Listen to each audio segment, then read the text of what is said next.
नमस्कार। नमस्कार। मैं डॉक्टर ऋषिकेश नीलापाल आप सभी का स्वागत करता हूँ। आज हम बोन ट्यूमर के बारे में बात करेंगे।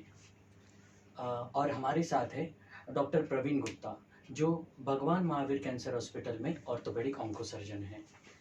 डॉक्टर प्रवीण गुप्ता ने अपनी शैक्षणिक योग्यता देश विदेशों से हासिल की है, जिसमें Japanese foundation of cancer research Tokyo और टाटा मेमोरियल सेंटर मुंबई प्रमुख है।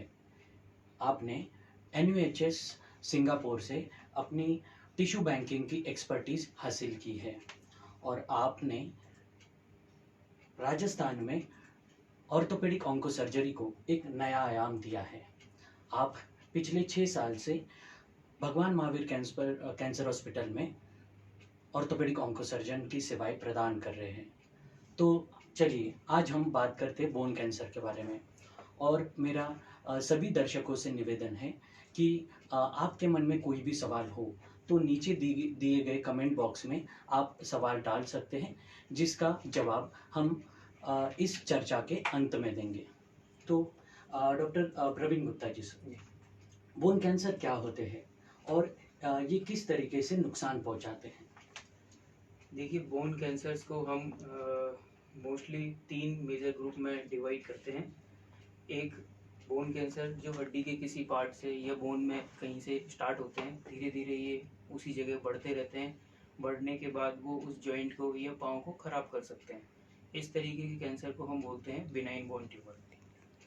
कुछ कैंसर जो होते हैं वो इसी तरीके से हड्डी में बढ़ते हैं, लेकिन वो बिनाइन की बजाय फास्ट ग्रोइंग होते हैं और ये शरीर में अन्य भागों में भी फैलने की क्षमता रखते हैं। इन कैंसर्स को हम बोलते हैं मैलिग्नेंट बोन ट्यूमर। कुछ जो ट्यूमर होते हैं बोन्स के, वो हड्डी से अराइज नहीं होते, हड्डी से उत्पन्न नहीं होते। वो शरीर में जो अन्य भागों से जो कैंसर होते हैं, जैसे लंग कैंसर है, ब्रेस्ट कैंसर है, किडनी कैंसर है, थायराइड कैंसर है, इन कैंसर्स के बाद जो कोशिकाएं होती हैं वो बोन्स में जाके डिपॉजिट हो जाती हैं और वो जब बोन्स की फ्रैक्चर की टेंडेंसी बढ़ा देती हैं। इस तरीके के बोन ट्यूमर्स को हम बोलते हैं मेटास्टेटिक बोन डिजीज। चलिए सर, आपकी इन बातों से तो हमें ये समझ में आने आ गया है कि मैलिग्नेंट और मेटास्टैटिक ट्यूमर जो होते हैं उन वो तो अस्पताल जाने ही वाले हैं। But in benign bone tumour के बारे में क्या किया जा सकता है?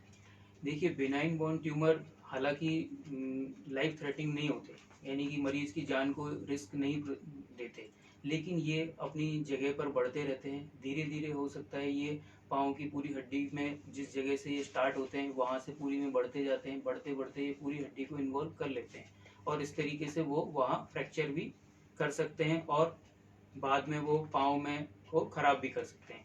इसलिए बिनाइन बोन ट्यूमर का इलाज भी उतना ही जरूरी है जितना हम मैलिग्नेंट बोन ट्यूमर या मेटास्टेटिक बोन डिजीज का इलाज जरूरी है। दूसरी बात, जो बिनाइन बोन ट्यूमर वाले मरीज होते हैं, इनकी लाइफ स्पान जो होता है वो नॉर्मल लोगों की तरह होता है। अगर हम बिनाइन बोन ट्यूमर को सही समय पर उपचार करते हैं तो वो मरीज नॉर्मल जिंदगी जी सकते हैं, जैसे और मरीज और लोग जिंदगी जीते हैं, इस तरीके से ये मरीज भी अपनी नॉर्मल जिंदगी जी सकते हैं। तो हमें कैसे पता चलेगा कि कोई ट्यूमर बिनाइन है या मैलिग्नेंट है? जैसा कि मैंने बताया आपको कि बिनाइन ट्यूमर जो होते हैं वो स्लो ग्रोइंग होते हैं। वो बोन में एक जगह स्टार्ट होते हैं, धीरे धीरे अपनी साइज में बढ़ते रहते हैं और इस तरीके से इनको काफ़ी बड़ा होने में 4 से 6 महीने लग जाते हैं। मरीज को जब किसी शरीर के हिस्से में, जैसे हाथ या पाँव में की हड्डी में दर्द होता है, तो उसके बाद वो एक्सरे या इन चीज़ों से पता लगता है। कई बार बिनाइन बोन ट्यूमर अचानक से गिर जाने से, फ्रैक्चर हो जाने से भी मरीज की नोटिस में आता है। जबकि मैलिग्नेंट बोन ट्यूमर होते हैं वो फास्ट ग्रोइंग होते हैं, वो जल्दी जल्दी बढ़ते हैं। वो उनमें दर्द के साथ साथ सूजन भी आती है और वो तेजी से बढ़ते हैं। और इसलिए इसके अलावा जो मैलिग्नेंट बोन ट्यूमर हैं उनके मरीज जो हैं उनको अदर सिम्टम्स भी, लक्षण भी दिखाई देते हैं, जैसे वजन कम होना, भूख कम लगना, मरीज पहले से काफ़ी कमज़ोर नज़र आता है। इस तरह के लक्षण भी मैलिग्नेंट ट्यूमर में आते हैं। चलो, तो आपने हमें इन लक्षणों के बारे में बता दिया है, बट कोई ऐसे कन्फर्मेटरी टेस्ट है जिससे हम पता कर सके कि ये बिनाइन कैंसर है या मैलिग्नेंट है? किसी भी बोन कैंसर, बोन ट्यूमर को पता करने के लिए, डायग्नोसिस करने के हमारे 3 स्टेप होते हैं। एक तो क्लिनिकल असेसमेंट, जो मैंने आपको भी लक्षण के बारे में बताया। दूसरा होता है इमेजिंग का, जिसमें पहले मरीज का एक्सरे किया जाता है। एक्सरे में अगर मरीज में ऐसा लगता है कि कोई सिम्टम्स आ रहे हैं या एक्सरे में कुछ हमें दिख रहा है तो हम उसका एमआरआई करवाते हैं, ठीक है। उसके बाद एमआरआई और एक्सरे में बोन ट्यूमर को डायग्नोसिस करने के बाद हम उसका कंफर्मेटरी टेस्ट होता है बायोप्सी। बायोप्सी में हम एक छोटा सा पीस उस कैंसर से गांठ से लेते हैं और उसको पैथोलॉजी लैब में भेजते हैं। उसकी जांच की रिपोर्ट के आधार पर हम ये निर्णय लेते हैं कि ये कौन सा कैंसर है। इसके अलावा भी जितने भी बोन ट्यूमर्स हैं उनका जजमेंट सिर्फ एक टेस्ट पे नहीं कर सकते। आपको क्लिनिकल, इमेजिंग और बायोप्सी, इन तीनों का कोरिलेशन बहुत ज़रूरी है। अगर ये तीनों चीज़ें कोरिलेट नहीं हो रही हैं तो इसका मतलब हम किसी गलत डायरेक्शन में जा रहे हैं, तो फिर हमें अपने आप को एक बार दोबारा से चेक करना चाहिए और उस चीज़ को कंफर्म लेवल तक लाना चाहिए। कई मरीजों का ये सवाल होता है कि अगर हम बोन कैंसर के लिए, बोन ट्यूमर के लिए बायोप्सी करते हैं तो हम ट्यूमर को छेड़ते हैं और इस वजह से ये जो ट्यूमर होता है वो बहुत ही तेज़ी से फैल जाता है। तो इस समझ के बारे में आपकी राय क्या है? देखिए, बायोप्सी करने का मतलब ये नहीं है कि हमने कैंसर को छेड़ दिया। बायोप्सी एक इम्पॉर्टेंट डायग्नोस्टिक टूल है, या कहें तो बहुत ही महत्वपूर्ण हिस्सा है कैंसर ट्रीटमेंट के लिए। केवल बोन कैंसर ही नहीं, जितने भी कैंसर हैं उन सब में बायोप्सी बहुत इम्पॉर्टेंट हिस्सा है। बायोप्सी के लिए किसी मेजर सर्जरी की ज़रूरत नहीं होती। ये हार्डली 10 मिनट का प्रोसीजर है जो हम ओपीडी बेसिस पे जो मरीज़ दिखाने आते हैं उनमें हम कर सकते हैं। इसमें एक पतली सुई कैंसर की गांठ तक जाती है, वहाँ से एक टुकड़ा लेके आती है और उसके बाद उसको हम पैथोलॉजी लैब में भेज देते हैं। इसमें कोई बड़ा ऑपरेशन या चीर फाड़ करने का इस तरीके का कोई प्रोसीजर नहीं होता है। ज़्यादातर मरीजों को बेहोशी की दवा देने की या एनेस्थीसिया की भी ज़रूरत नहीं पड़ती है। कुछ मरीजों में या स्पेशल सर्कमस्टांसेस, जैसे छोटे बच्चे हैं, उनमें अगर हम बायोप्सी करते हैं या ज़्यादा पेनफुल कंडीशन है तो उनमें हम बेहोशी की दवा देते हैं। इसलिए बायोप्सी का मतलब ये नहीं है कि कैंसर को छेड़ दिया। बायोप्सी के करने के तुरंत बाद हम इलाज शुरू कर देते हैं। उसके बाद जो मरीज को इलाज मिलना चाहिए वो अर्लीस्ट पॉसिबल अपन स्टार्ट कर सकते हैं। इसलिए बायोप्सी एक कंपलसरी चीज़ है जो हर कैंसर पेशेंट को करवानी करवानी चाहिए। ठीक। बिनाइन कैंसर, जैसे कैंसर का इलाज के बारे में हम बात करते हैं, क्या ये बिनाइन जो ट्यूमर होते हैं इसका इलाज कहीं भी करवा सकते हैं या ऑर्थोपेडिक ऑन्कोसर्जन हमें कुछ नई अलग से उम्मीद दे सकते हैं?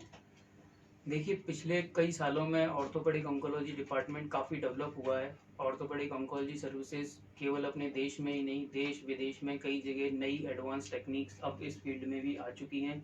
और ऑब्वियसली जिन फील्ड से orthopaedic onco surgeons, mostly orthopaedic surgeons जो हैं अवेयर हैं, तो अगर आप ऑर्थोपेडिक ऑन्को सर्जन्स के पास जाते हैं तो ऑब्वियसली आपको कुछ नया या कुछ नई लेटेस्ट टेक्निक्स जो हैं उनसे ट्रीटमेंट मिलेगा।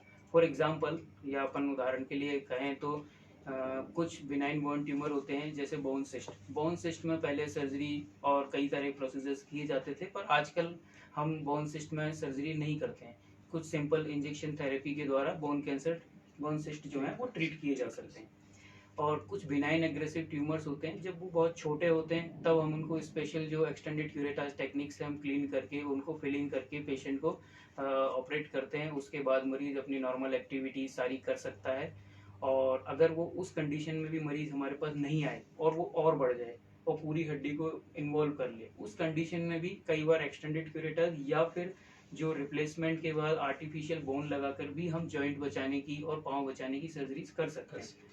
पर अगर मरीज उस कंडीशन में भी ना आए और ट्यूमर और ज़्यादा बढ़ जाए और फूट जाए, फट जाए या उसमें से ब्लड का, खून का रिसाव होने लग जाए, उस कंडीशन में कई बार पाँव निकालना भी पड़ सकता है। इसलिए बोन कैंसर का इलाज में सबसे महत्वपूर्ण है समय। अगर बोन ट्यूमर चाहे वो बिनाइन हो या मैलिग्नेंट हो, जितना जल्दी मरीज आता है उतना जल्दी हम मरीज का ट्रीटमेंट कर सकते हैं। हमें बताइए कि अगर किसी मरीज को बोन कैंसर का डाउट हो तो उस स्थिति में क्या करना चाहिए?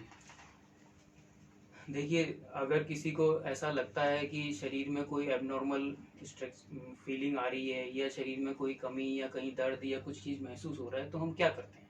सबसे पहले हम संबंधित डॉक्टर के पास जाते हैं।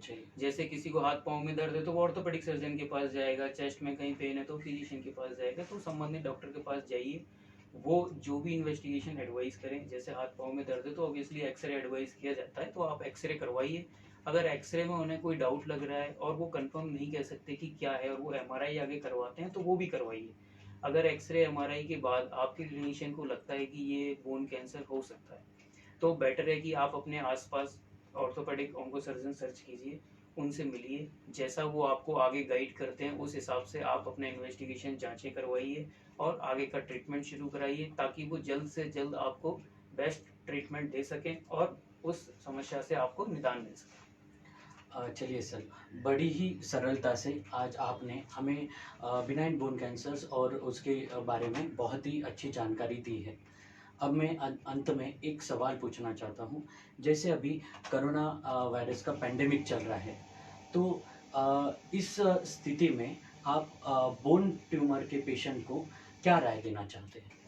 देखिए, कोरोना पेंडेमिक तो सभी के लिए चल रहा है। इस कंडीशन में मैं इतना ही कहना चाहूँगा कि जैसे और लोगों के लिए भारत सरकार के द्वारा जो गाइडलाइंस हैं जारी की गई हैं, वो करना ज़रूरी है। जैसे कि मास्क लगाना, सोशल डिस्टेंसिंग फॉलो करना, हाइजीन मेंटेन रखना, ये सारी चीज़ें न केवल कैंसर मरीजों को बल्कि सब लोगों को ही फॉलो करनी चाहिए, ताकि अपन इस कोरोना पेंडेमिक से निकल सकें। मुश्किल वक्त है, निकल जाएगा।